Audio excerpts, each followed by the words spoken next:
teaches us that God wants us also to come to that point where we understand the importance of diet, and we will not do anything that is going to dishonor him, that not one single bite would dishonor him. If you look at why we are in the mess that we are today in the world, is because of one bite. God said you can eat of all these other trees, but don't eat of that one. We are in this mess because of one bite. So when God says not one bite, he means not one bite. If he says stay away from the meat or the tea and the coffee or the soda pop or the vinegar or the baking powder and the baking soda, and these should never pass through the lips of humans, he means not one bite. Never. Even if there's nothing else to eat. Because people sometimes ask me, well, if you were out in the desert and there was someone who brought a beer to you and you were really thirsty, would you take it? Well, the answer has to be no, because God says never. You know, this is a poison that goes into the body. And alcohol is not to be part of the diet for God's people. We understand that when God says something, he means it. I've been building a case with all of my talks all along. If you haven't had the opportunity to hear them yet, and this is your first time here, please go back to the recordings from this church, and you'll be able to get all of the previous talks, because they do all kind of build upon each other. I don't repeat a lot of things because I've already said some things that I've already laid a foundation for, so I don't want to repeat those. But this is an end time book that is written for our instruction regarding health reform. But to remind you that this is not an all or a nothing, that just because you can't implement all of it doesn't mean that you can't implement some of it. We have to be on the journey. We implement what is possible, what we can do, and because we can't do any of it, that all of it, I should say, does not absolve us from doing none of it. We do what we can do, and that let the chips fall where they fall with the Lord. And when we're living up to all the light that we know, now we say, okay, Lord, this is my next step. Make it happen.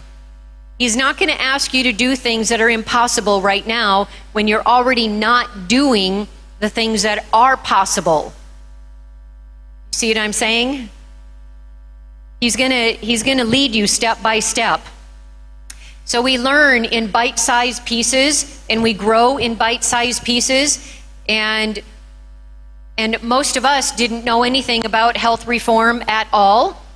Growing up, I didn't. I was an atheist coming into Christianity, so it took me time to grow. But once God's convicted me of something, I never backtrack. I don't compromise. We are not to compromise for anything, for anybody. It doesn't matter if they're a spouse or your adult child or a church member or anybody. We don't compromise for anybody for any reason. Never. We get that principle right in the Garden of Eden. Adam should have never compromised for the sake of his wife, because the world is actually lost because of Adam, not because of Eve. He made the choice to eat of the forbidden tree, where Eve was deceived, and God would have figured out a way to save her, and Adam, without a wife, God would, had he had the faith, God would have brought a better Eve to him. This is a faith walk that we are looking at. Let's look at this book of Daniel, and let's first talk about one of the two main characters in this book, and that is Nebuchadnezzar. Nebuchadnezzar was a man who ruled the longest, and he was the most powerful monarch to ever reign in the Neo-Babylonian Empire. He died around 71 or 72 years old, and they were known as astronomers and astrologers. They were immersed in the occult, the mystical and magical practices, and his name shows up 57 times in the Bible. And Daniel introduces him in the beginning as the king who took him and the other young men from the Israelites. Nebuchadnezzar is known as the destroyer of nations, but yet also later in Jeremiah 27:6, God calls him his servant, which is very interesting. And God used Nebuchadnezzar to punish the Hebrews, who were to be subjected to them for 70 years. And they were actually told not to rebel. And this is really important to understand, that they were not to rebel, because the reason that God wanted these Hebrew boys to go into captivity and to not rebel was because these Hebrew boys, their job was to transform a heathen nation from heathenism into Christ. They were to know God through these young men. But it starts out with a test of diet for them. And do they pass the diet test? 4 pass, and the rest of them do not pass. So we don't really hear much about the other Hebrew boys anymore. What we read about is the power of these 4. We should never underestimate the power of the influence of one. So these 4 men alone who passed the diet test alone had the responsibility, riding on their shoulders, to introduce this heathen nation to the God of heaven. They were not to rebel, and they were to be subjected to him for a very specific reason. Nebuchadnezzar stole the lands and robbed the Hebrews of their riches, but he allowed them to keep their idols in order to secure their cooperation. There were several events that Nebuchadnezzar could have come to know God, and he actually did recognize God a few times. And that first time was with his dream in Daniel 2. So in Daniel 1, we've got the diet test, where Nebuchadnezzar, as the king, that he would have known everything about all of those Hebrew boys. He knew exactly that there were 4 Hebrew boys who were not eating of the king's table. He knew everything. Nothing got beyond him. So this was something that when these Hebrew boys came up before him, and now Nebuchadnezzar finds them 10 times better and smarter and more intelligent in every class, that was his first opportunity to come to know God. What is different about your diet? Why are you eating the way you eat? Do you think he didn't know that? I believe he 100% knew that because he didn't just find these 4 young men 10 times, not just a little bit, but 10 times better and smarter than all the other ones. You can bet that he's asking questions about these 4. What makes them different? So that was number 1.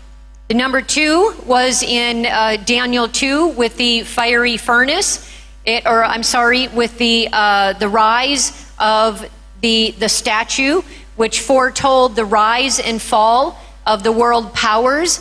And you can imagine that he is now proud and arrogant, because he knows that that the Hebrews were not to rebel. Oh, well, you see, God gave the Hebrews and other nations into my hands, and they are not to rebel. And look at this statue now. It's a statue of Nebuchadnezzar, and I am that head of gold. So he's got some pride problems growing here. And we see then the fiery furnace in chapter 3 now. That this also was an amazing situation, again, where he should have known God. He throws these young Hebrew boys into the fire, and it is burned, it is turned up 10 times hotter, to where even the men who threw them into the fire, they died. It was so hot that even they perished. But yet, these 3 Hebrew boys are walking around in the fire, and Nebuchadnezzar jumps out of his throne and he's like, hey, I thought you threw 3, and I see 4, and the 4th one looks like the Son of God. You can imagine that he's like asking more questions.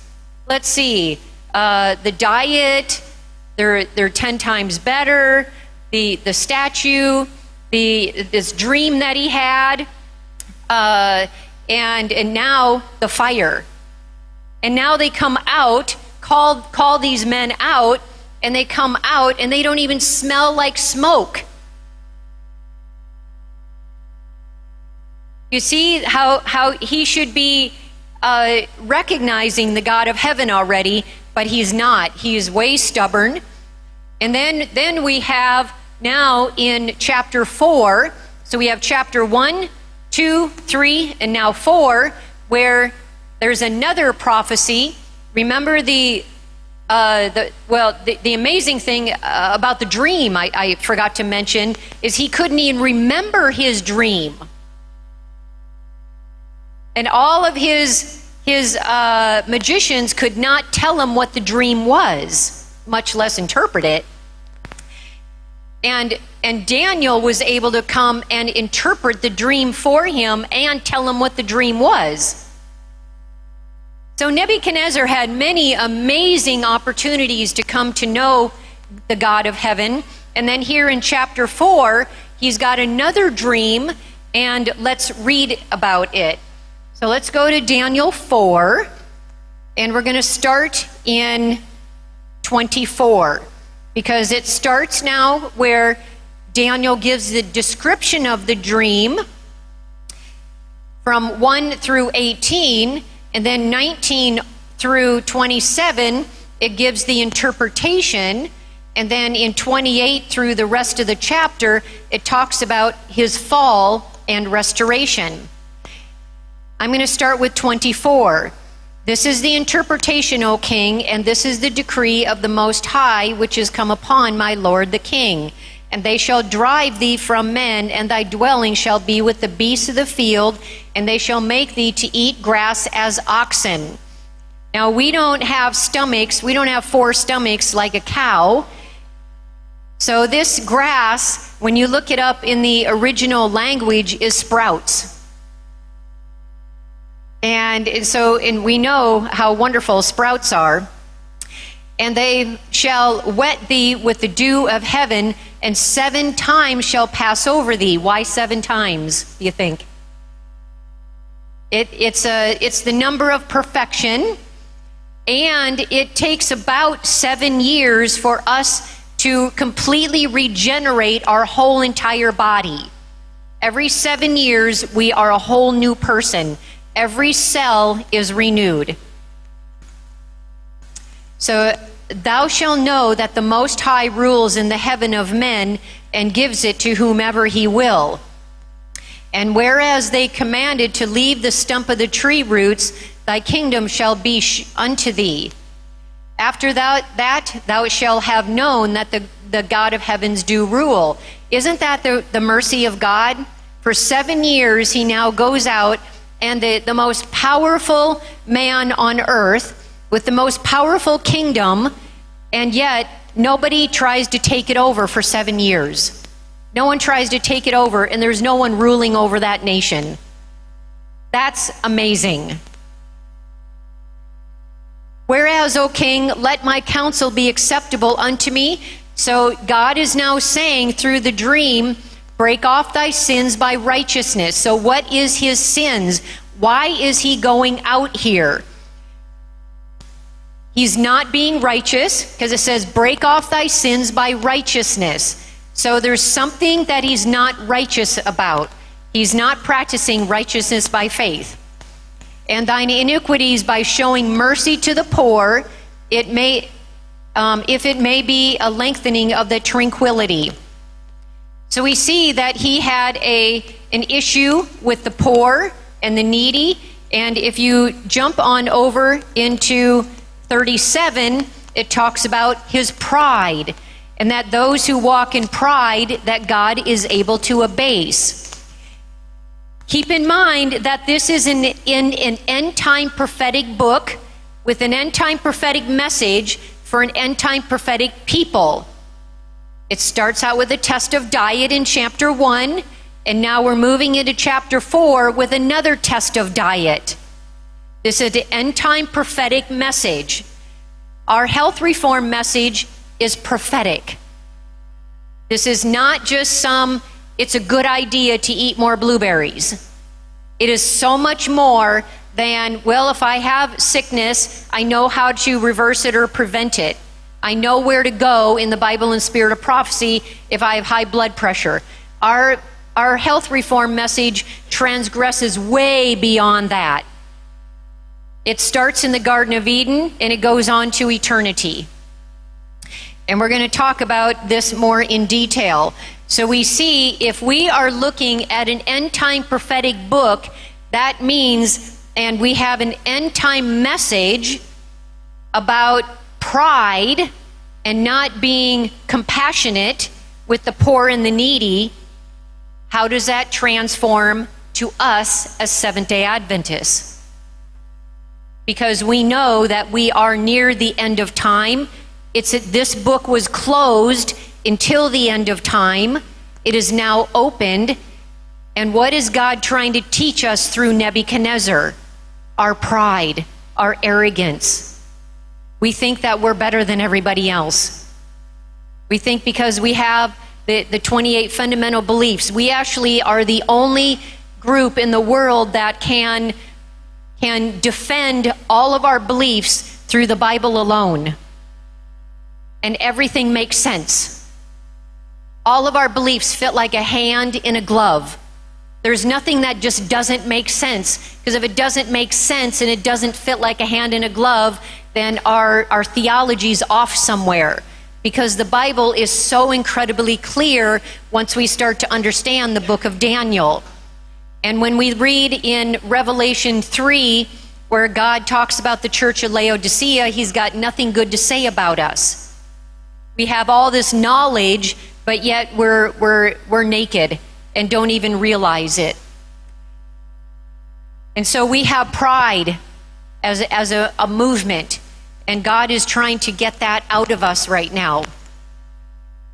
All this came upon the king Nebuchadnezzar in 29 now, and at the end of 12 months he walked in the palace of the kingdom of Babylon. The king spake and said, is this not the great Babylon that I have built for the house of the kingdom by the might of my power, for the honor of my majesty? You see, he's got an eye problem. You see his pride and his arrogance there? There's something for us as a people to also recognize, because so many times we don't recognize that we see that if we steal or if we commit adultery, those are tangible. But what's not so tangible and is often accepted is pride and arrogance. See, God is trying to get us to a point, he's trying to get into our mind.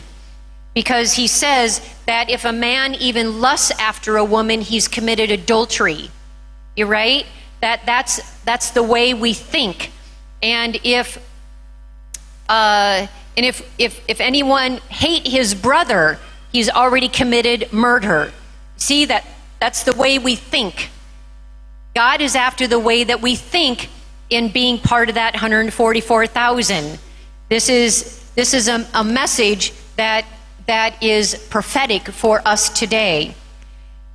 Well, in 31, while the word was in the king's mouth, there fell a voice from heaven saying, O King Nebuchadnezzar, to thee it is spoken, the kingdom is departed from me. So here he is, he's got an eye problem. He went into this prophetic pasture because of pride and arrogance and a lack of compassion. And they shall drive thee from the men, and thy dwelling shall be with the beasts of the field. They shall make thee to eat grass as oxen, and 7 times shall pass over thee until thou know that the Most High rules in the kingdom of men and gives it to whomever he will. This is important, that next in 33, the same hour. I'm going to be talking about this.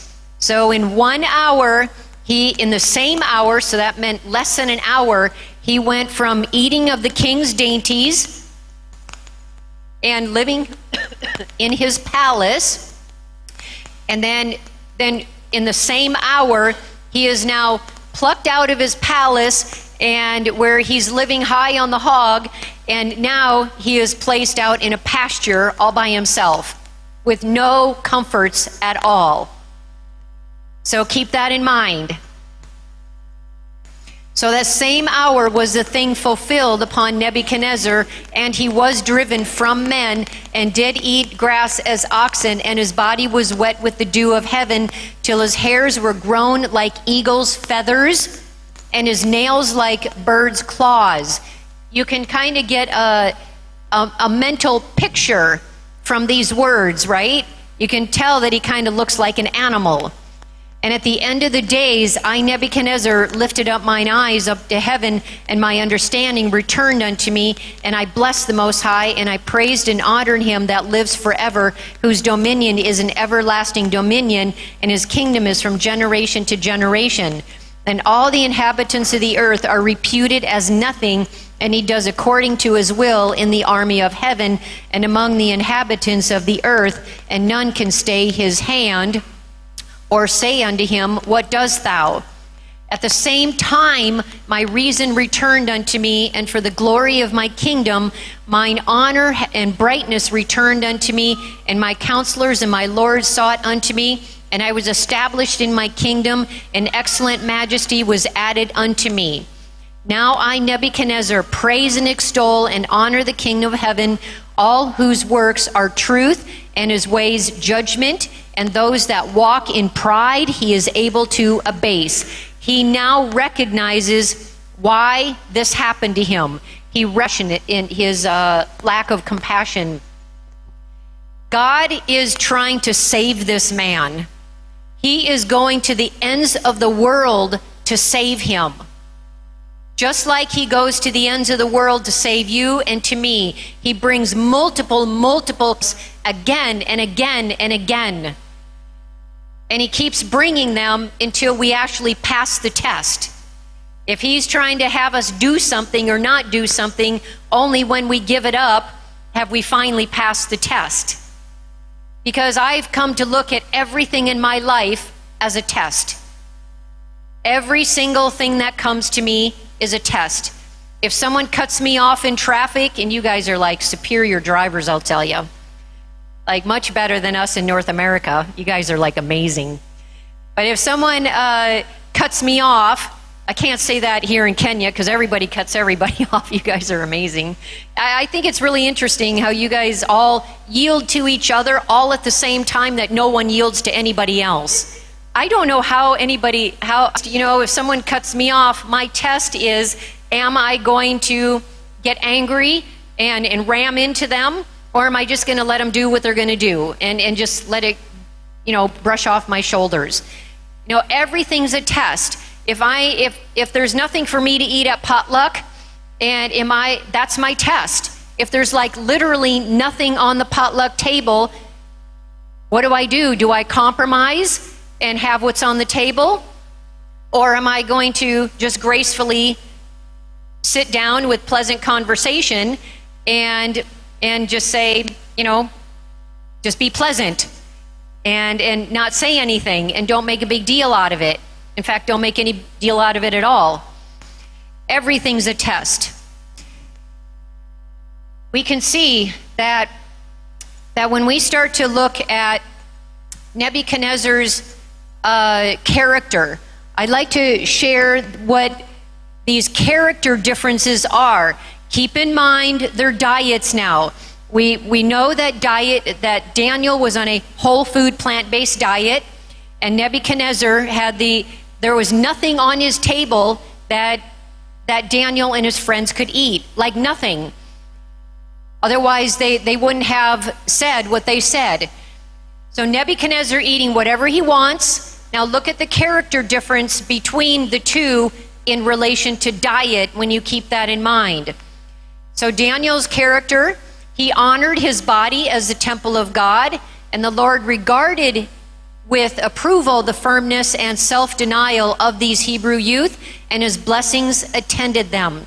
Where Nebuchadnezzar indulged his appetite with the rich foods and swine flesh and other meats and wine and dainties, Daniel had total commitment to God. He relied upon God for every little and big thing. Nebuchadnezzar had a fleeting commitment to God, and he worshiped his own gods, and he controlled his own idols. Daniel had a regular prayer life, where Nebuchadnezzar didn't have a prayer life at all with the God of heaven. Daniel sought approval of God above all else, including his own life, and he was even willing to offend the king in order to honor God. We see where Nebuchadnezzar, he worked from his own approval, and Daniel, he did not ever seek revenge, even from impostors. Even though all the other Hebrew boys gave them a really rough time, they never retaliated against the other young men. And Nebuchadnezzar, though, he always sought revenge. Daniel did not get involved in politics, but Nebuchadnezzar, he was the politics. He was very involved in politics. Daniel looked at the long view, the prize, and Nebuchadnezzar looked at the short view. Daniel found favor with his captors, Melzar and Arioch, and Nebuchadnezzar was known as a cruel oppressor. Daniel was humble, he was teachable, he had love and concern for others, he had true, firm, noble faith, he sought to live in peace with all people, but yet he was unbending in his faith, and he stood for principle. He was genuine, he was very meek, and he had no or little stress. This is something for us to also consider as the end time people, that this is where God is also trying to take us in our character, that we are to have the fruit of the Spirit, and we are to have that humble, teachable character that God needs in order to have us be part of that 144,000. And we have to strive to be part of that group. Where Nebuchadnezzar, he was very arrogant, he was prideful, extravagant, selfish, egotistical, he was moody, he was temperamental, demanding, commanding, and had high stress. Daniel, the lessons that he learned about God had far-reaching impact, but the lessons that Nebuchadnezzar learned from God had a very short impact. We can see that because he died shortly after that 7-year history, and we see that Belshazzar, his grandson, then actually followed in his heathen footsteps, because you remember the writing on the wall, right, with just the hand. And we see that Daniel, he had superior intelligence, but interestingly enough, so did Nebuchadnezzar. So Daniel had superior intelligence and wisdom that came from God and was bestowed upon him for his choice to honor God with his life. Interestingly, yes, Nebuchadnezzar also had superior intelligence and wisdom that also came from God, but it was to fulfill God's purpose, not his own purpose. And that also is a warning light to us as well, that as God gives us intelligence, we are not at liberty to use it for our own glory. It's to be used for God's glory. We are to use it in His way.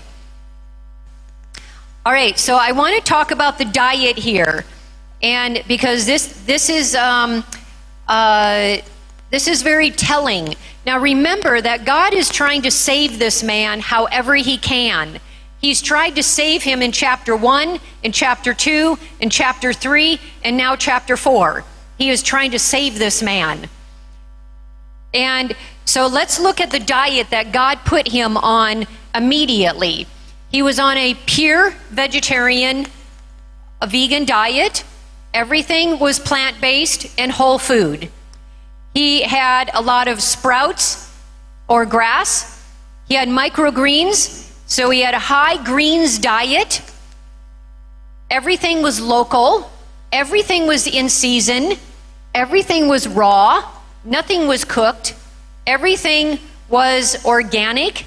Everything was living. Anything that he ate, he picked directly from the tree or from the bush or from the ground. Anything that he ate would have been non-GMO, nothing processed. He ate lots of wild edibles, and he had a very high green diet with wild berries, fruits, seeds, and nuts. It was a very simple diet. And all we have to do is see, what do oxen eat? And this is what oxen eat. So when the Bible says that he's going to eat grass like oxen, it's a representative of what they actually eat. So this was, by default then, what was removed was the rich, unhealthy dainties, because he didn't have those anymore. The dead animals were removed. The swine's flesh was removed. No more alcohol, no more cooked food, no more cheese or condiments or spices or processed sugars. And by default, all the harmful ingredients were also removed, such as the MSG, the acrylamides, the trans fats. The acrylamides are cancer forming. You know, when you bake bread or bake cookies, or if you're going to bake granola, you know how it gets brown? That golden brown, that's acrylamide. That's cancer forming. So that's why when you're going to bake something, you only want it to a light golden color, because the darker that it becomes, the more acrylamides are on that food. The trans fats are they're even one step beyond a saturated fat. So you've got monounsaturated fats, and you've got the saturated fats. And how do you make fat, if it's already saturated, how do you make it more saturated? It's like, how do you put a sponge in water? It soaks up all the water, and you bring it up out of the water. How do you make it hold more water? You can't unless you chemically induce that. And when it comes to trans fats, there are no, I'm going to make this like really simple. In technical, it's not correct, but in its simplicity it is. But basically what's happening is all the hydrogen bonds are taken. And how do you make more hydrogen bonds? And that is the more saturated something is, the more hydrogen there is.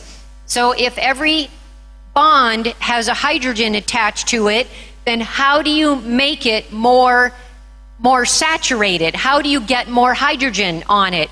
Well, you do through a process called, the process is hydrogenation, and it creates trans fats. And those trans fats are an abnormal chemical that goes into the body that does the body damage, and our body doesn't know how to break it down. It has actually been illegal, but I see that at one point many years ago, because it has been known to do so much damage to the human body, and now I see it kind of coming back in again. What was removed was artificial food colorings, sweeteners, flavorings, preservatives, plasticides. plasticizers, the fungicides, the herbicides, the pesticides, the high fructose corn syrup, and all man-made chemicals. And instead of Nebuchadnezzar keeping up on the news, he became the news. What does this diet look like? Does this remind you of anything? What is this describing? It's the Eden diet, and what other place?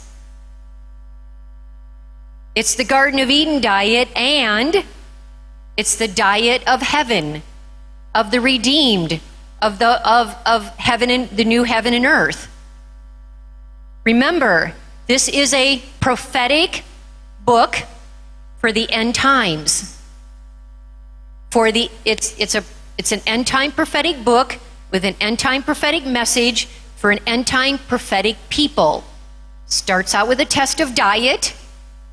God is moving through Nebuchadnezzar in chapter 1, 2, 3, and 4. We see his character. We see his diet. We see now God puts him back on a fully raw diet. Nothing cooked. This is why I gave the talk yesterday that I did called Satan's War on Fruit. If you have not seen that yet, and this is your first time hearing this, you're definitely going to want to go back and listen to that, Satan's War on Fruit. Because I lay the foundation of what the food, what the diet of God's people is for the end time. I'm taking it a step further now because Daniel was on a whole food, plant-based, cooked diet because it included beans. You can't eat beans raw. Nebuchadnezzar, 4 chapters later, or in chapter 4, he's on a fully raw diet at the end of his life. He goes from a fully unhealthy diet, not saved.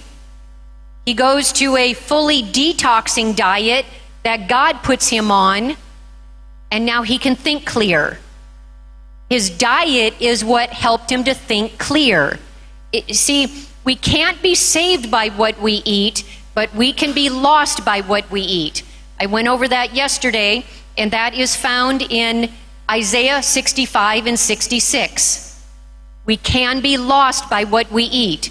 Those who eat the swine flesh and the mouse are going to find their end in destruction, in the fire, their eternal fire, the fire we're told, in 65 and 66. So keep that foundation clear. We cannot be saved by what we eat, but we can be lost by what we eat.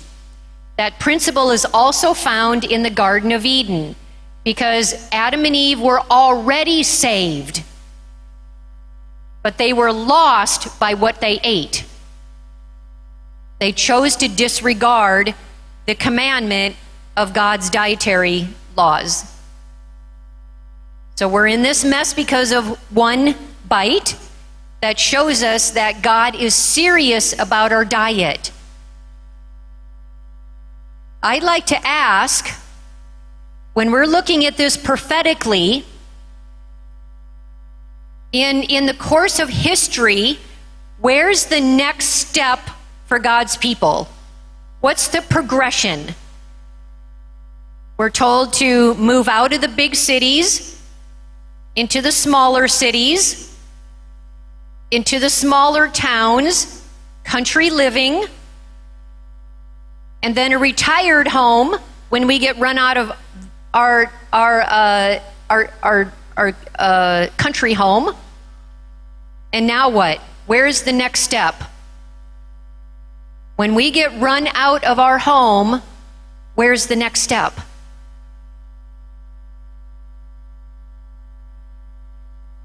You're Adventist, you know the next step. Well, there's one place before the kingdom. It's to the forest, right? Yeah, it's to the mountains, it's to the hills. What?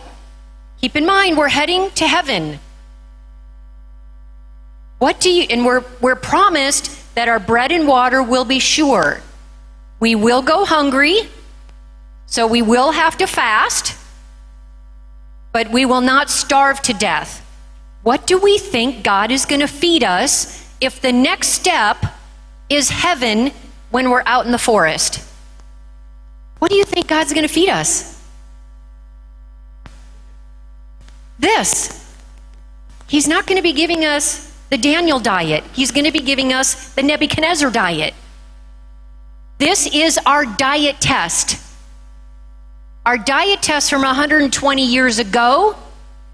God has been moving us for 120 years to this.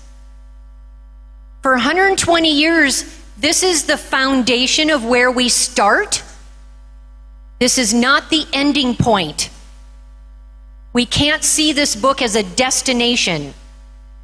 That now, okay, you know, she's eating some butter and she's eating some cream and you know, that's where we start. The vegetarian diet is where we start. And when she talks about dairy, there is a time when that is to go too. Because, I mean, I'm not going to get into that. I'll talk about it later. But this is where, you see, the next step is heaven. So our diet test for today is the Daniel diet. And for the last 130 years, we should have been on the Daniel diet. Whole food, plant-based, unrefined. Fruits, vegetables, grains, beans, legumes, nuts, seeds. And that's why I laid a really good foundation yesterday, Satan's war on fruit, is that the only foods that we need for good health, we can live totally healthy for the rest of our lives without any nutrient deficiency if we are eating this diet. Only greens and fruit and a few nuts and seeds. And yet, when our people want to eat like this, oh, they're just extremists. Does God call this extreme? See, we're using the wrong definition of extreme. God doesn't call this extreme. So when someone wants to eat like this, let them eat like that. And if they want to eat like that and you don't, who cares anyway? You know, let everybody be in their own path, you know, and grow in their own way. This is what God is going to feed us, because this is our test.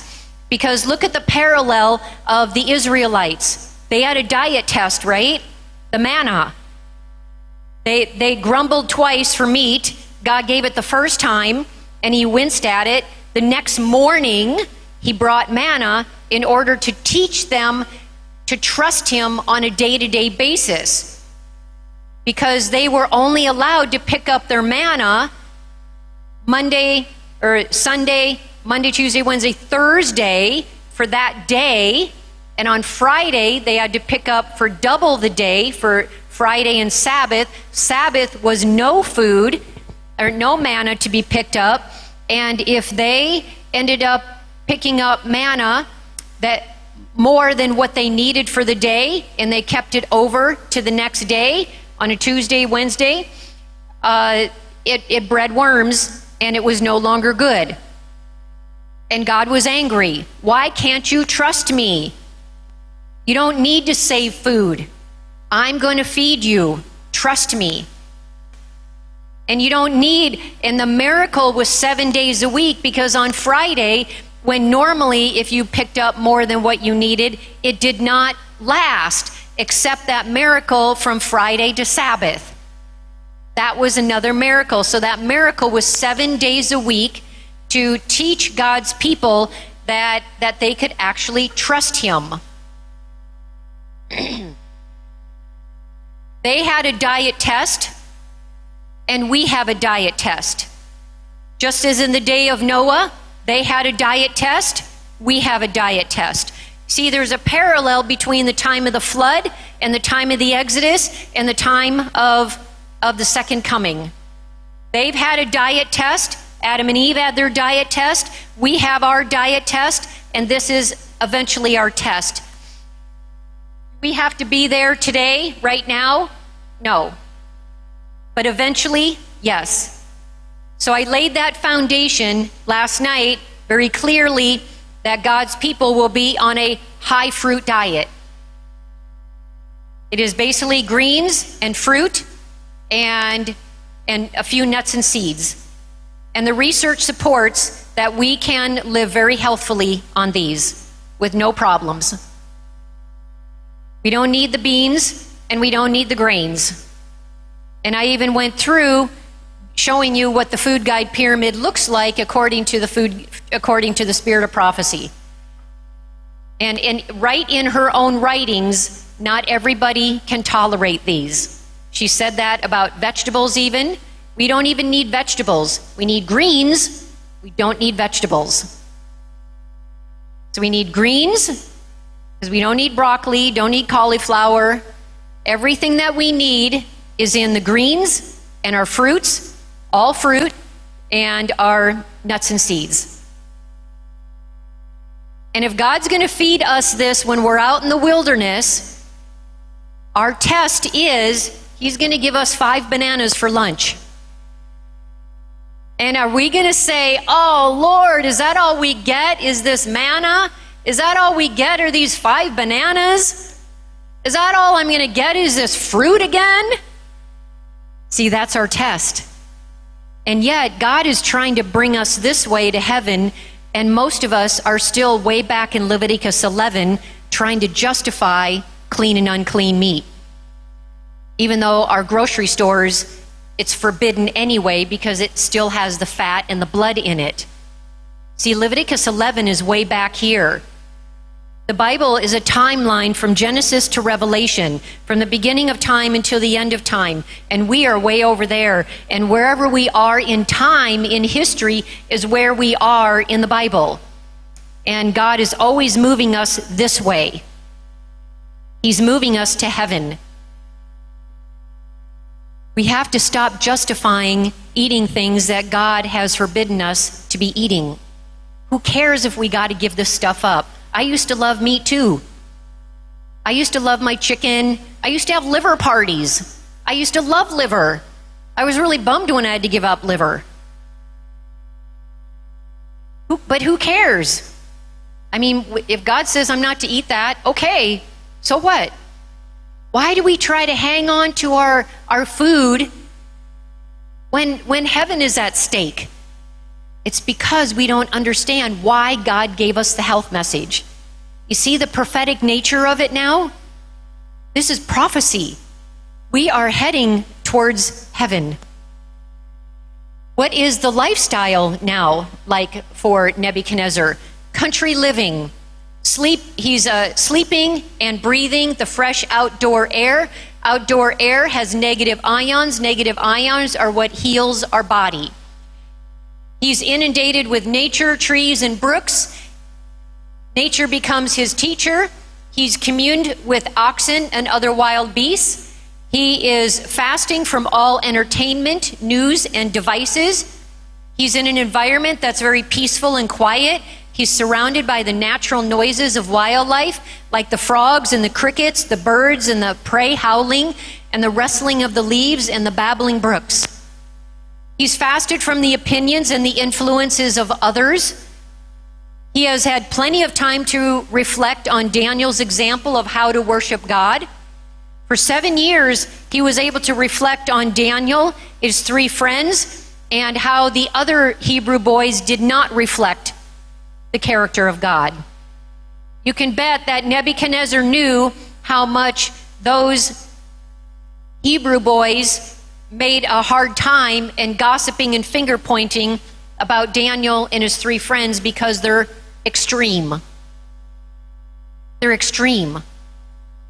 The Hebrew boys called those 4 extreme. And yet, what do we do with each other?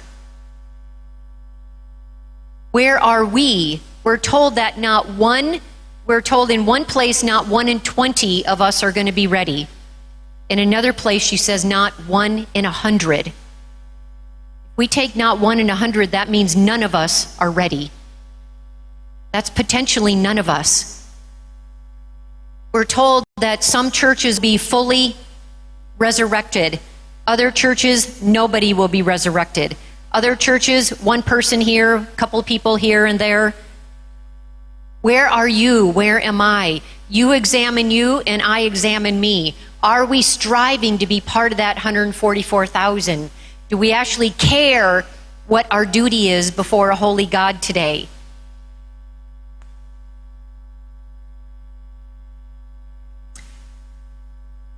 Nebuchadnezzar learned directly from God during those 7 years. You can bet that he is remembering chapters 1, 2, and 3, and as well as the prophecy of chapter 4. He's now living that prophecy of him eating grass like the oxen. He has daily exercise. He's got no vehicle. He walks everywhere.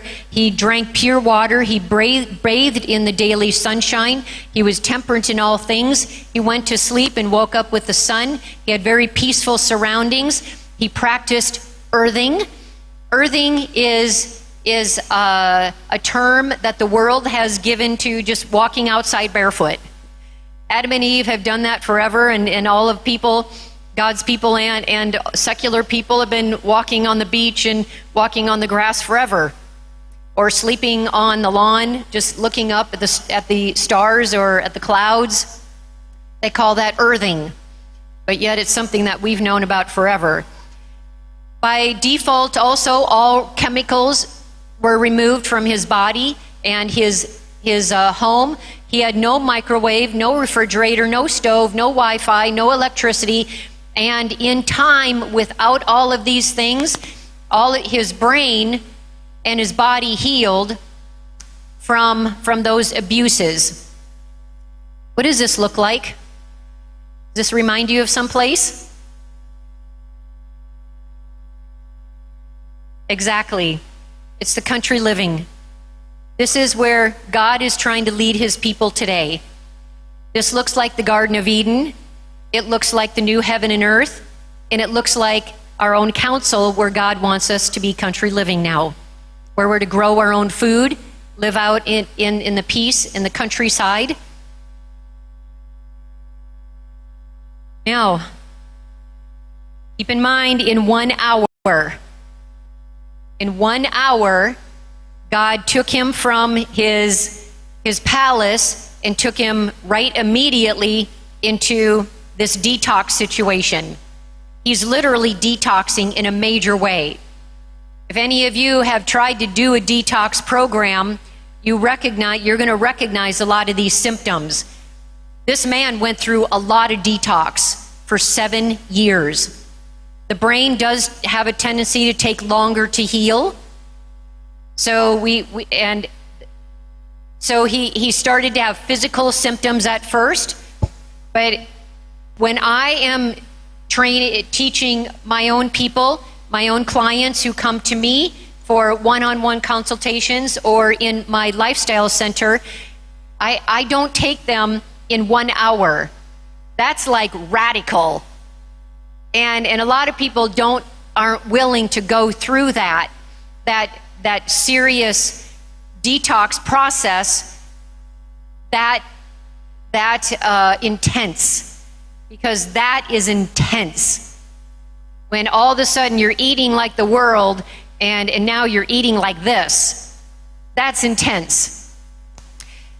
So I know that because of my own experience, as well as the experience of my clients, he had major withdrawal symptoms from caffeine and animal products, from cheese, chocolate, alcohol, sugar, and processed foods.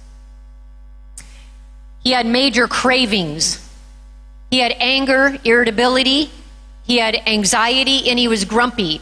Because when we are detoxing, our brain detoxes too. And when we now have all those toxins coming out of our cells, out of our fat cells and out of our muscles, now all those toxins are running around our brain. So as these toxins run around, we become high-tempered. We get angry. We get irritable. But at the same time that we're angry and we're crying and we're happy and we're sad and our emotions are going up and down and up and down, and I'm crying and I don't even know why, and then the next minute I'm laughing like crazy and there's no one even around and I'm just laughing to myself. That's detoxing. It's a severe detox reaction, but that's what happens. We may not go through the severe up and down like he did, but we may be a little more temperamental, but we will definitely go through times of crying. We have no idea why we're crying.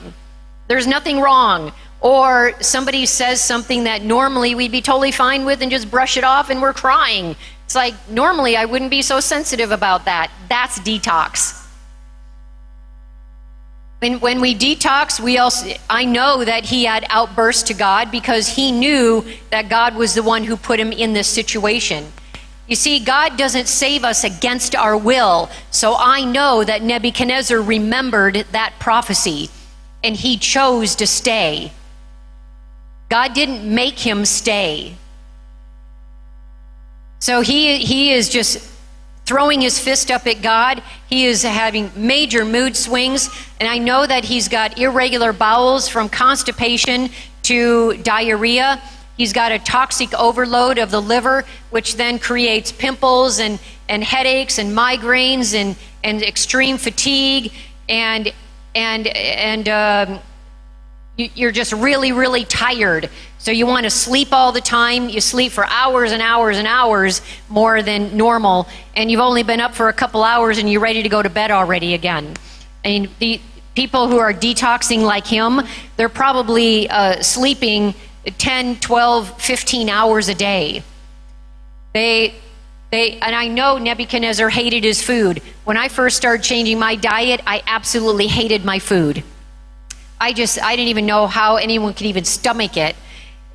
I wasn't cooking for myself when I first went plant-based. I went by default, and it wasn't by choice, because God had put me onto the mission field with people who were from a lifestyle center, and they were the cooks. And so by default, I was eating a plant-based diet, and in the beginning, it was absolutely terrible.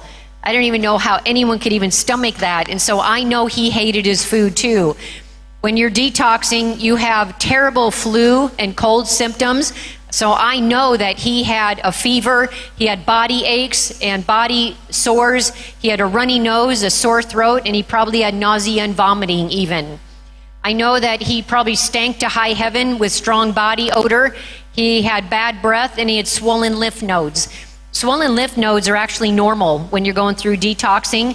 And if you feel like you ever have swollen lymph nodes, it's like that's what your lymph nodes are supposed to do. I don't know why we start pulling them out when they get big. It just means that our trash can is full and we need to get it emptied, and we need to figure out how to empty it. Well, we do that through exercising and drinking plenty of water and a whole food plant-based diet and stop getting the poisons in the body. It's pretty simple. We don't need to start pulling out lymph nodes just because, they're inflamed, and which seems to be, quite a common thing that people do. So what this diet did then for Nebuchadnezzar long term, it boosted, and this goes for you as well. So as you start changing your diet from whatever it is right now to the Daniel diet, maybe you're already on there, I don't know, but you're somewhere along that line between probably eating clean meats and the Nebuchadnezzar diet. I doubt anybody's eating unclean meats. So somewhere you're all on that spectrum between clean meats and the Nebuchadnezzar, and probably somewhere along the Daniel diet line as well. So somewhere along there, what's happening is the closer that we get to this kind of diet, then it boosts our immune system, and it boosted his into overdrive, because he literally did it like overnight, in an hour. And it gave him energy abounding. Now these are going to be progressive. In the first several months, he's going to be really tired, and he's going to be wanting to sleep all the time. That's very common. But after about 6 months, he's going to start just feeling a little bit better, and he's going to see a little bit light out there in the future. He's going to be like, oh, I think that I feel a little bit better today, more than I have in the last 6 months. So this is very progressive so from basically, he was detoxing, I'm sure, for the first 6 months very heavily. And then after all the toxins were finally starting to be released and his bowels were starting to get cleansed out, then he's starting to see some light, and little by little, he's improving. So at the end of 7 years, now day by day, he's getting more toxins removed. He's now gaining more of a peace of mind that's growing day by day. He's now becoming joyful and happy and grateful. He's got lots of time for reflection, and he has eliminated or reduced all of his risk for the diseases of lifestyle, such as osteoporosis, hypertension, cancer, diabetes, obesity, acne, kidney disease, bowel disease, arthritis, heart disease, gout, stroke, high cholesterol, and these are most of the things that people are dying from today. A good share of the people, it's about 70% of all the deaths now, are due to a poor diet. God has given us a very robust, strong, natural immune system. When we actually abide by the health message, the health reform, we don't have to worry about getting sick. We really reduce our risk, because as we read last night, that one of those quotes was that we can eat fruit to an abundance, and it will not cause any of the diseases that meat causes. None. So we can eat it to abundance.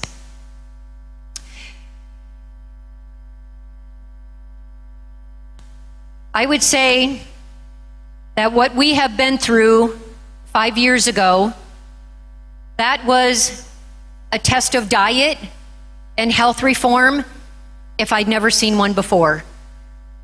This was a worldwide test for God's people. Did we pass the test as a movement? What does God say how we are to treat our brother and sister? What are we known by? We're to be known by our love. But yet we were told by other entities how to treat our brothers and sisters who believed different than us. And I don't care what side of the fence you were on. Whether you're on one side, pro or anti. I think we had a lack of love for one another. I think we failed the test. This was a time for us to shine, where God wanted to put us up on the hilltop and light us up, that all the world would now know who God is, because we stood firm and together. And how many churches closed down? When God says that we are not to forsake meeting one another.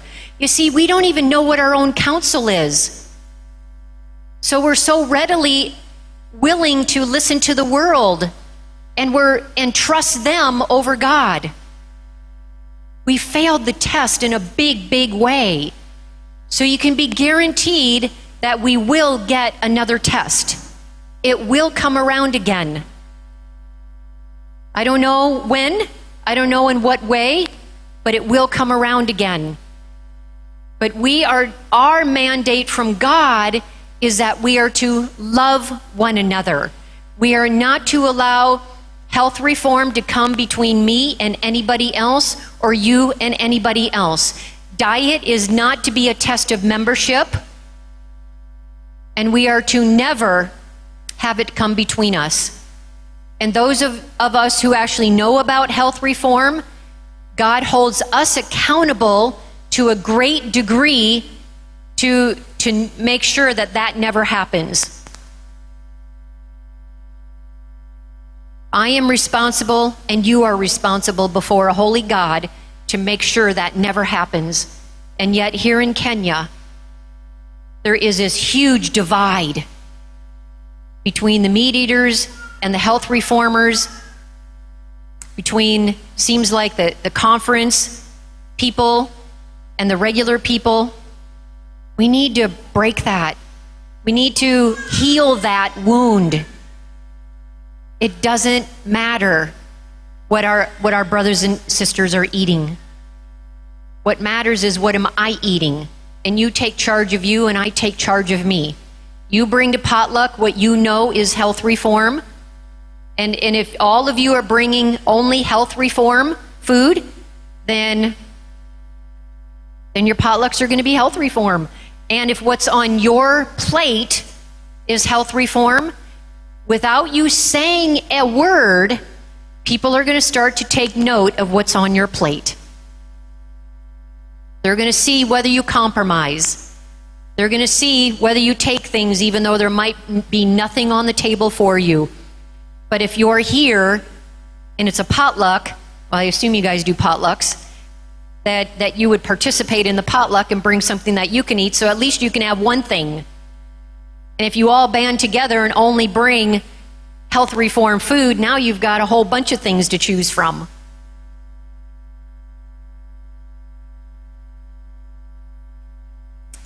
So we can deduce from Daniel 1:15 that we read about Nebuchadnezzar's appearance, who went from possibly obese, because we read in Daniel 4 how his appearance went from a brute beast, and his hair his hairs were grown like eagle's feathers, and his nails like bird claws. So we can see that what this detox diet did for him, that he went from a sickly and a poor complexion and gaunty eyes and a face. And you saw last night Satan's war on fruit. You saw the before and after of the woman. Remember that picture? The before and after? 10 days. Like, wow. 10 days of health reform. That was amazing. Just like this describes her. And untoned muscles, and then he went to a thick head of hair, ruddy, healthy, with a clear complexion, to a normal weight with well-toned muscles. This diet also, in this whole program, gave him an erect form, a firm elastic step, a fair countenance, undimmed senses, untainted breath, as it did for Daniel and his 3 companions. Now at the end, what does that character look like for Nebuchadnezzar? Humble and teachable. He honored the God of heaven. He was repentant. His reasoning returned to him. He had confession before God. He acknowledged the God as the King of heaven. He was reverent. He lost that boastful pride, the arrogance, and the character foibles that he had. He became a witness for God. He had a powerful testimony. He became warm and eloquent with a grateful heart. He partook of the mercy, grace, righteousness, and peace of the divine nature. He transitioned from proud and boastful to humiliated to humble. He cleaned up his appearance again from disheveled and to honoring. He went from the condition of a brute beast to that of bearing the image of God. He had the attributes of a converted sinner, and this man was born again. This is a man that all of us would probably want him to be a guest speaker in our church. What happened? We want to hear the details. And he is going to talk about the diet and lifestyle of the redeemed. He's going to talk about the diet and lifestyle of the Garden of Eden and of the new heaven and earth, because he lived it. He lived what we are going to be going to. He is that middleman. You see, he represented God's people at the end of his life. So how does this diet and lifestyle, or how and why does this parallel? So I've said before that Daniel is an end-time prophetic book, and it's with a dual application for back then and today. The diet and lifestyle of Nebuchadnezzar is the same diet and lifestyle that God is trying to lead us to today. This is a process. It's not an all or a none. It's not everything, and it's not tomorrow morning you're going to wake up. That is not sustainable.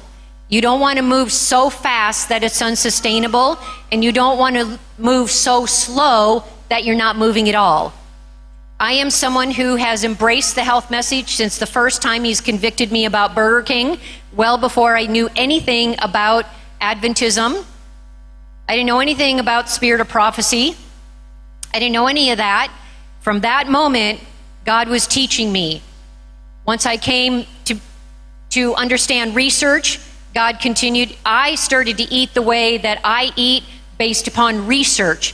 Again, I was a brand new Adventist, but I knew nothing about the health message. I knew nothing about counsels on diet and foods, and yet I was an Adventist, brand new one, but I knew nothing about it.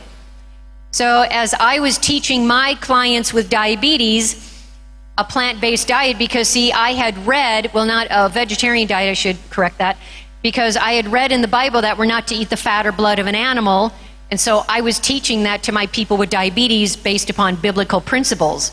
I knew nothing about research.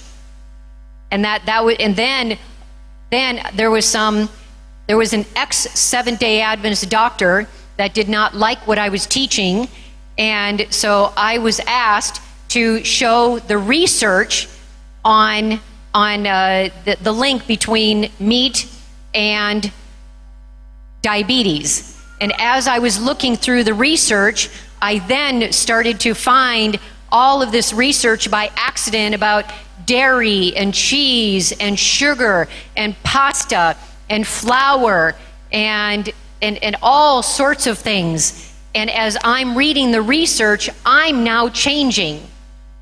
Once I'd made all these changes, I didn't know anybody else who ate like me. And yet I was just eating like the research. I don't want these diseases. So I quit eating all that stuff. Other than meat, because I read that we're not to eat the fat or blood, but everything else came from research. And I just said, God, I don't understand. I don't know anybody else. My own fellow church members are giving me a hard time for how I'm eating. I'm just eating to the research. Isn't there anyone else who eats like this? Because I think that this honors you. Because my body is the temple of God, and I think that if I want to reverse or prevent any disease, then I don't want to eat that stuff. I don't care what anybody says about my diet. Isn't there anybody else who hasn't, isn't there 400 who've not bent their knee to Baal? Where are they? And that was when I got a little flyer in the mail, and I went, it was said a 3-day reversing diabetes program, a traveling program. And I was like, I was the only one that I knew who used the word reversing diabetes in the same sentence. And here and now, I'm seeing it on a flyer. I'm like, who else teaches what I teach? Because now, as I'm reading the research, I'm now telling my patients about that. And now, my program becomes the model program in 3 states, statistically. And I am teaching them about a whole food plant-based diet, and everyone's reversing their diabetes. So I go to this 3-day reversing program, and I realize at the end of the 3 days, God like put a little lightning bolt in my memory, and I realized I learned absolutely nothing. And I realized that all that research that I just read and what they just taught me is what God had already taught me. And that was from the Weimar program. And I went up and talked to them, and I was so amazed, and they said, well, do you know anything about Counsels on Diet and Foods or Ministry of Healing, Counsels on Health? What are those books? I have no idea. Couldn't wait to read Counsels on Diet and Foods, and I have gone through Counsels on Diet and Foods, and I've looked up every single research, every single thing that she recommends in that book, and everything is in the research. There's no exception.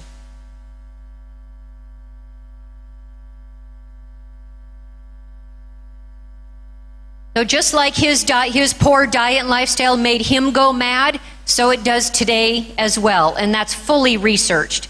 As he engaged in a therapeutic diet and lifestyle and regained his faculties, research strongly confirms that is exactly what happens when we do too. As you notice again, I've removed all the research. Because I want to turn us from people of the research back to people of the Word, because we have become people of the research, and we've got to get away from that. And that's why we're so confused about what is right and wrong. We have a group of people who are drinking tea and coffee and eating chocolate and even drinking alcohol because the research says. So I've taken all the research out of all my talks because I want us to get back to that foundation of what does God say. It doesn't matter what the research says. God comes first. God trumps any research. And if there's any research that says that tea and coffee and chocolate is good, it's wrong. It's just as simple as that. It's just wrong.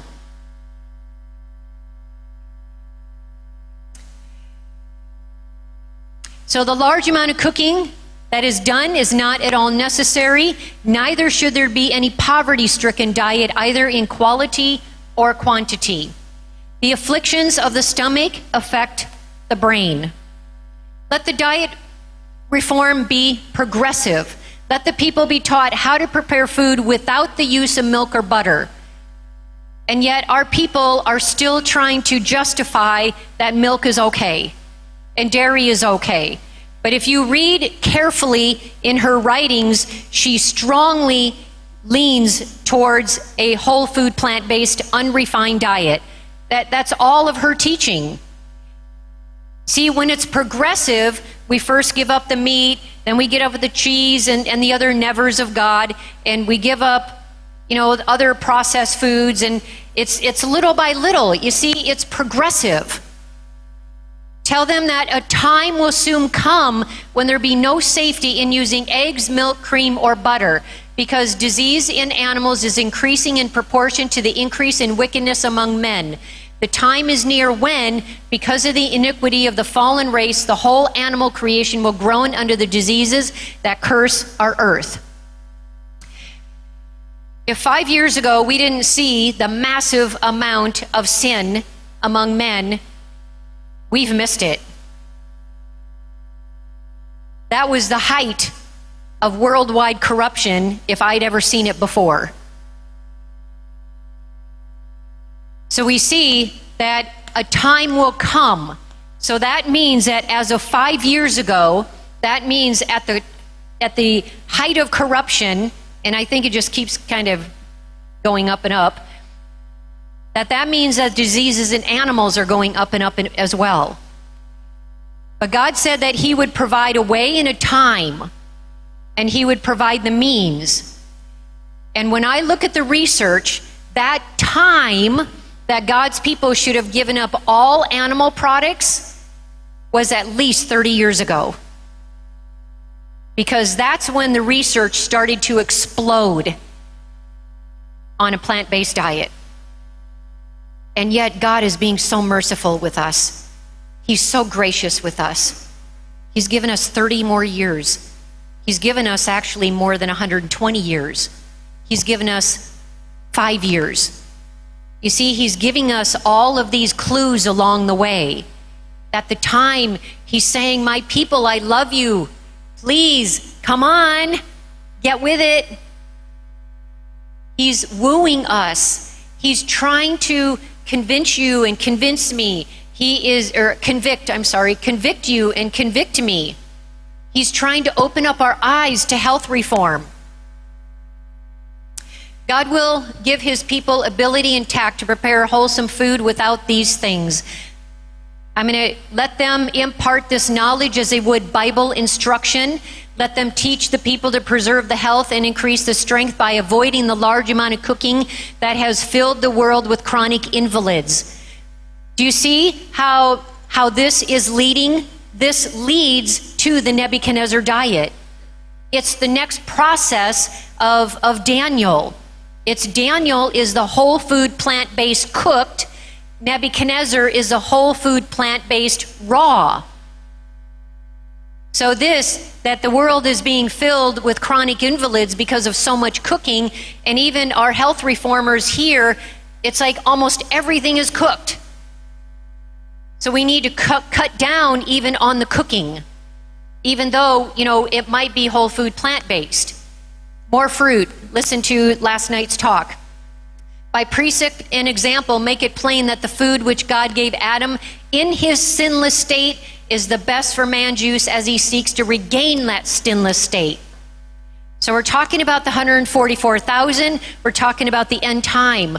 Our health reform message is a prophetic message. It comes right out of the dark ages, and it's going to take us right on into the new heaven and earth. There are many among professed Christians today who would decide that Daniel was too particular and would pronounce him narrow and bigoted. And how many of us, those who want to be health reformers, point fingers at them? Oh, those health reformers, they just think they're better than everybody else. When that's not true at all. Most health reformers I see are very humble. Not all of them. There's some who are kind of like the Nebuchadnezzar. But I find most of them very humble. And they eat the way they eat because they recognize that their body is the temple of God. And they want to honor God through the way they eat. And if God says in Genesis 2:16 and 17 that I command your diet, I command you to eat of these trees and not of that one, then our people want to honor God. And if God is trying to take us to the Nebuchadnezzar diet, why do we call them extreme? Oh, those extremists, eating an all raw diet, that's not even healthy. You're going to be nutrient deficient before you know it. But that's not what God says. So we set up our own standard as right and wrong. Those who make a determined effort in the name of the conqueror to overcome every unnatural craving or of appetite will not die in the conflict. Will not die. That means we must have our diet under control of every stimulating everything, including all of the spices, the black pepper, the hot peppers, the cinnamon, everything. We are to have a completely natural diet, unstimulating in every way. We must overcome appetite. Indulged appetite prevents one from understanding present truth. If we can't understand present truth, how do we expect to be saved? How do we know what truth is? Indulged appetite paralyzes the senses. It causes dullness of brain. Indulgence of appetite is the greatest cause of physical and mental debility, and in Christ there is power to control the appetite. So what are the lessons learned? To wrap up here, let us not underestimate the power of our diet and lifestyle. Diet is a leading step to our salvation and full surrender. Let us not underestimate the power of our choice to follow God in every particular and careful way. Let us follow God's counsel, not our own ideas. Nebuchadnezzar may have been a great conqueror, but God is the mighty conqueror who conquered even him. As Daniel, we are the best witness when we allow no room for compromise and we stay on the straight and narrow path. And I mean no compromise, not ever. For anything, for any reason, we are not to compromise. God will save those around us if we are faithful in our own work. God will not be mocked. He will always show us who is really in charge. Let us learn our lesson early, and let us learn our lesson now, because every time that we don't pass a test, the test has to come around again. Because God is trying to perfect our character. He's trying to show us every time that there is sin in our life, He's showing us again that we are not fully surrendered and fully in Christ. There will be no more sin when we are fully converted. Again, we must use God's definition of perfection, not ours. I went through that at the 3 o'clock talk this afternoon. And so for those of you who are here, feel free to join us at 3 o'clock tomorrow if you can. But we also learned that there might be a lesson learned as we think about how Adam and Eve went from the perfect diet to an imperfect diet, and how Nebuchadnezzar went from the imperfect diet to a perfect diet at the end of his life. So he was probably about 63 years old, 64 maybe, because he died around 71 or 72 years old. So he might have been around 63, 64 when he went through this process. So that means to me that if he did this at the very end of his life, and this is a prophetic book, going from an imperfect diet to a perfect diet, that there's still time for us to do what God needs to do in us too. Because he's the one who's going to finish the good work in us that he's begun. And we give him that glory. Our prophetic lesson to learn is also that people will come into our church at the end time wanting to learn about diet and lifestyle, and they already know God. They're the New Agers out there. They're the ones with purple hair and tattoos all over the place, and they're the tree huggers, and they're already whole food plant-based. And they're going to recognize the signs of the time, and they're going to come to find a group of people who eat like they do. They're vegans. They're going to come here, and we're going to need to teach them about the God who's created their food, who's created them. So they're going to come already eating the diet. We just need to introduce them to God. There's others who are going to know God, and we know many of them out there because there are many more out there saved than what's in here. And let's make sure that none of us are in that group. And because we know that many are going to be leaving during the shaking, but many more are going to take their place. That tells me that there's many more that are God's people out there than here. They're already going to know God, and it's going to be now our duty to teach them about diet. You see, so however people come to us, people we're going to be able to have the answer for them.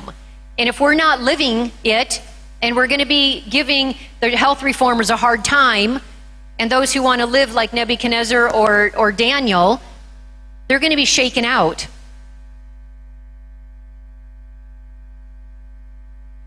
We ought to not give up on anybody's salvation. May God grant us the patience to see others through their time of trouble. If we want to see the salvation of others, how do we live?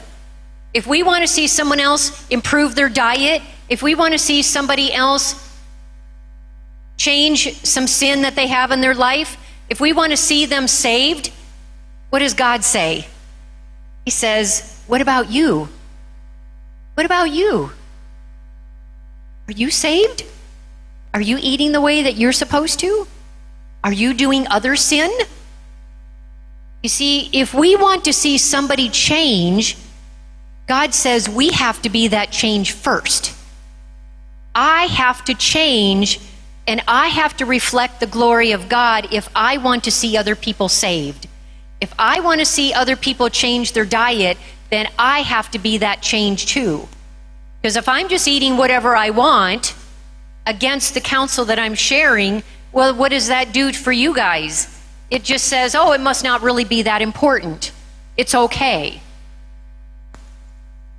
Will this separation from the world in obedience to the divine command unfit us for doing the work the Lord has left us? And how many of us compromise for our adult children or our parents or whoever because we want to meet them where they are? Where in the scripture does it say that we lower our standards or we compromise in order to bring somebody else to the Lord or into the truth? We never compromise, but like Daniel, we compromise solid but gently.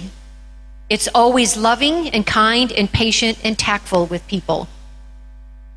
Will it hinder us from doing good to those around us? No. The firmer we have a hold on heaven, the greater will be our power of usefulness in the world. The greater. So these are the things that I've learned. These are the things that I understand.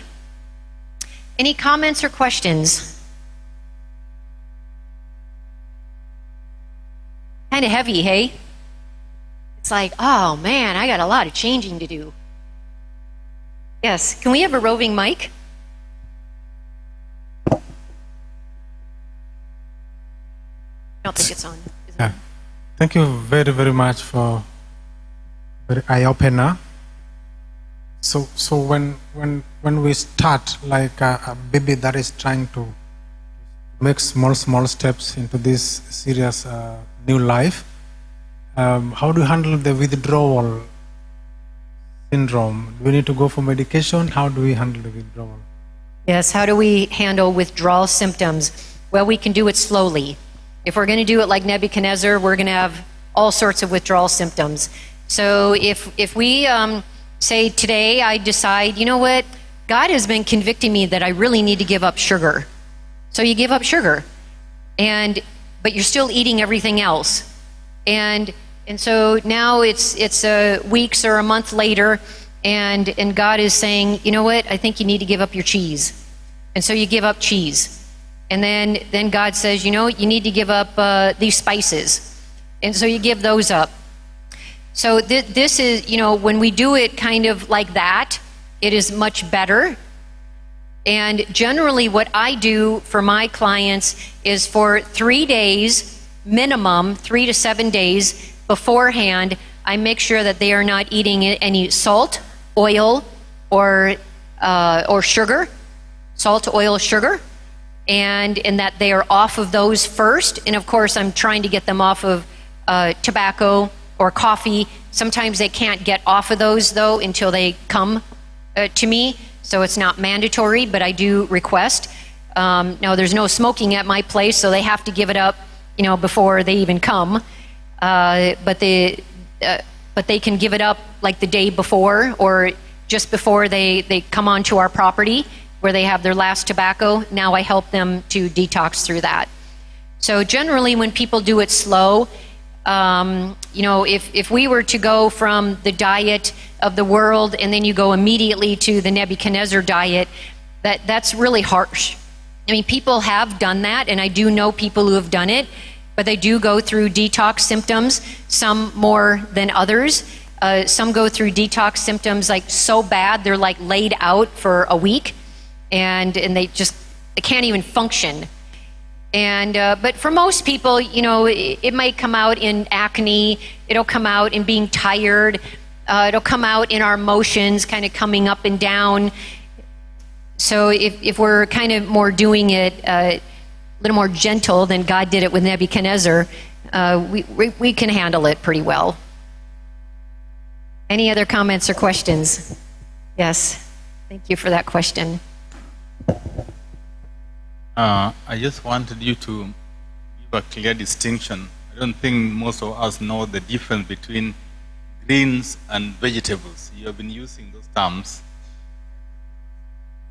The difference between greens and vegetables. Okay. Some of us, it's the same thing. The vegetables.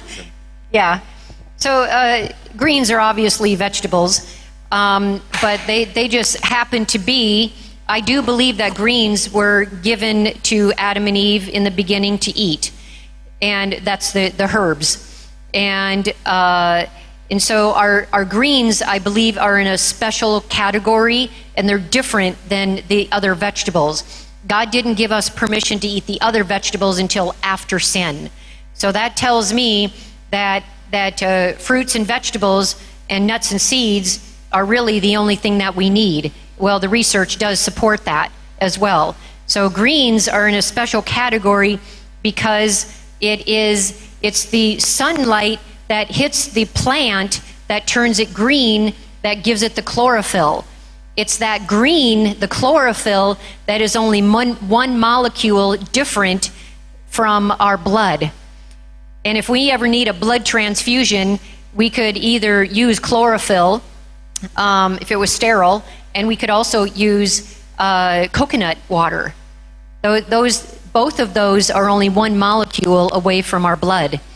So greens are a very different kind of category. We don't need the other vegetables. They're good and they're tasty and they give us variety, but I'm just trying to make a point that that's all that we need. Can you give some examples of greens? Greens, yes, examples like spinach, kale, arugula, lettuce, like lettuce head, butter lettuce, romaine. I think you guys eat like pumpkin greens, I think, or something. It is what? Yeah, so that's greens to me. But I've been getting wonderful head lettuce, so I know you guys have lettuce here because I've been getting it every day. What are some other greens? You'll just have to say them because I don't know what they are. Because I know that you guys have some very different greens than we do. Nettles. Nettles are greens. Did I hit them all or hit none of them? What is it?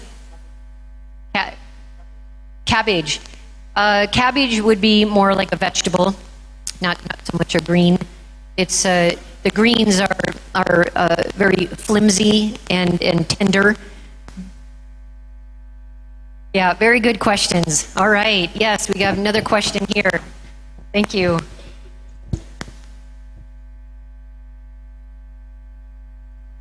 Evening. I'm now imagining, like, if I wanted to start detoxing, what am I supposed to start with? Because now you are talking to us, and after Sabbath you will go. And some of us may be interested in beginning that. How do you begin? With what? And what follows? So the first thing that we need to do is make sure that we're drinking plenty of water. Tomorrow night, I'm going to be talking about fasting. And so that directly answers your question in a big way. And so as far as, aside from fasting though, because fasting is absolutely wonderful, because what you can do is do the 2 meals a day kind of thing. And so if you're going to eat 2 meals a day, it would be breakfast and a little bit later lunch, like 1 or 2, no later than 3, because at 3 o'clock is when our metabolism wants to slow down and get ready for sleep. And the last thing that it wants is this big meal. And yet, if we have 2 meals a day, what are the 2 meals? What's the 1 meal that we skip? Breakfast. And if we eat 1 meal a day, what are the 2 meals we skip? Breakfast and lunch. And if we eat our largest, what is generally our largest meal of the day? Supper. So we eat totally wrong, totally backwards. And so generally, if we're going to want to have a softer detox, we can just simply go to 2 meals a day, nothing after 3, like nothing. Not even a bite of nothing, not even a crumb, not even 1 sunflower seed, not 1 raisin, nothing. And because it actually does disrupt the digestive system, even a crumb. And nothing in between the meals except water. So 2 solid meals a day with nothing between. And then you could start, once you get used to the 2 meals a day and nothing after 3, generally you want your meals more closer to 1 or 2. And then the next thing that you can do is fast 1 day a week. And so that's going to start getting you more, your body's going to start getting into this detoxing easier. And then to give up the salt, oil, and sugar for a time. And I know that things can be quite untasty without these things.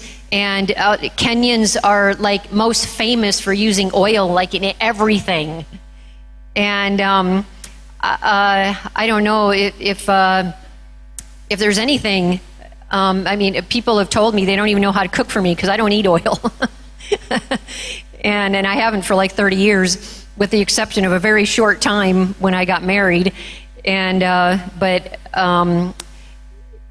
but yeah, for 30 years basically, I have not eaten any oil. And I no sugar. I haven't had sugar in probably 30 years. And I just have no interest in it. So once you get rid of it's going to be a little bit harder for the salt. So at least if you give up the oil and the sugar to start out with, that's really going to help too. Because there's not going to be any oil in heaven. There's not going to be any brags in heaven. There's no nutritional yeast flakes or white pasta or flour in heaven. You know, that those weren't on the Nebuchadnezzar diet. You know, none of those things. There wasn't any pasta and bread and all that. But that's part of the process.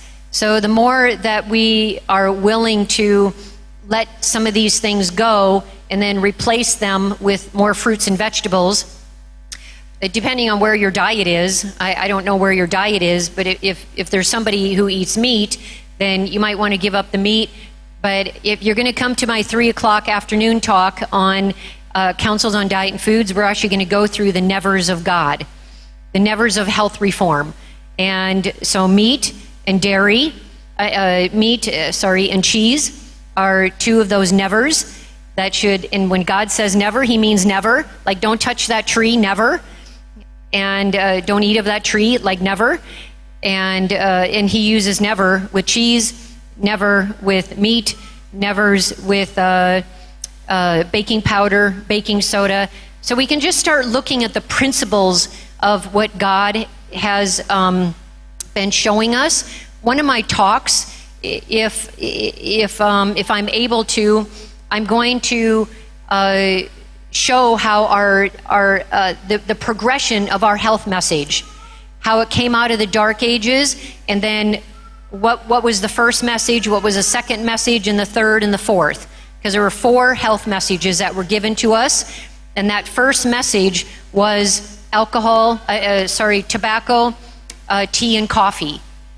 So when I work with my clients, the first thing that I do is get people off of their coffee, their tea, and their tobacco.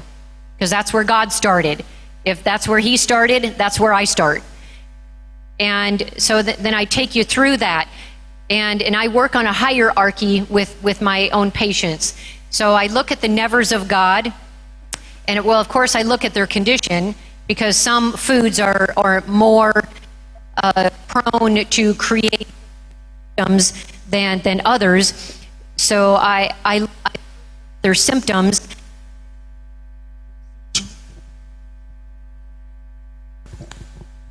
If they're eating any of the nevers. And so I get people off of the nevers, and then I just start to kind of work from there.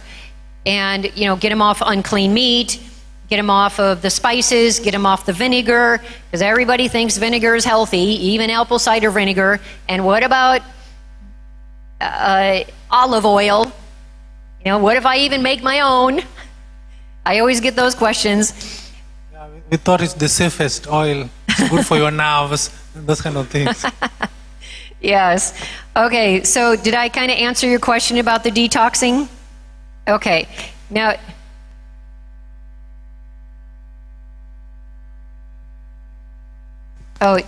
you'll have to use that. Wondering about what God uses oil for. Remember the story of Anna, yes. The Bible? Yes. When she came and brought her child, the son Samuel. She brought with her 3 bowls, and then there was some oil. Yes. Then there was some flour. That's right. Yes. So I'm wondering, what was it for? Yes, that was a representative of the Holy Spirit. And so that's quite a different principle. And when we look at the Garden of Eden, and we look at the new heaven and earth, there's not going to be any oil.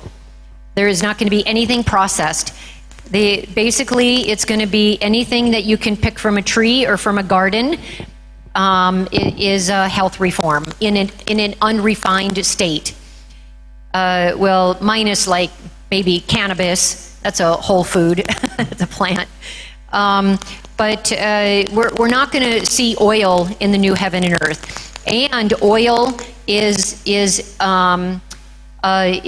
it creates oxidation in the body. There is nothing healthy about oil. Now, the reason that people think that oil is healthy is because when there are studies done on different oils, what they do is they line up all the 10, 15 different oils that there are, and the researchers look at them and they test them in different ways. And so they show, okay, if you need high heat, grapeseed oil is the best. And if you want something for heart healthy, it's going to be olive oil, virgin, extra virgin, pressed, cold pressed. But see, that's on the continuum of comparing oils to oils. It's not comparing oils to whole food fat, like olives, a whole olive, avocado, and nuts and seeds. And it's also not comparing those who are eating olive oil for their fat and comparing it to the compare group who is having a whole food, no oil diet. You see the truth in oil when you compare people to people, oil to no oil, to whole food fat. That's where we see the truth. So there's a way to manipulate the research in order to make it look more beneficial than it actually is. So we have to actually read the research, we have to know how to read it, and we have to know how to interpret it, and we have to know how to ask questions, about that research. And of course, we always follow the money trail, because there's always conflicts of interest in lots and lots of studies, and much of it is just bogus studies anymore. There's a lot of corruption in research anymore. All right, well, I think we've gone enough over, so I'd like to end this program. I'd like to invite you tomorrow at 3 o'clock for the Councils on Diet and Foods class. Today we had a really eye-opening class, and then at 5 o'clock, then we will have another talk, and we're going to talk about fasting. Spiritual feasting through fasting is what we're going to talk about. We want to close it by a prayer. And first of all, I want to thank Dr. Jenny for that presentation. And I want to thank you, those who are able to come and to join in. You can see a series of books there.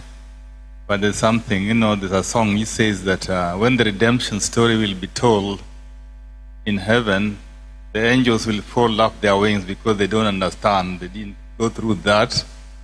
So when we start touching that book, you will not really understand because we are not here 3. Those who are here 3, they'll understand why those books were being given. And they were being given free. And there were quite a lot of things we learned from those books. But I think those who did not come, you'll be folding your wings. So you will not understand. So come tomorrow at 3, and then you'll be able to have one in your hands. Can we just stand up and just a request?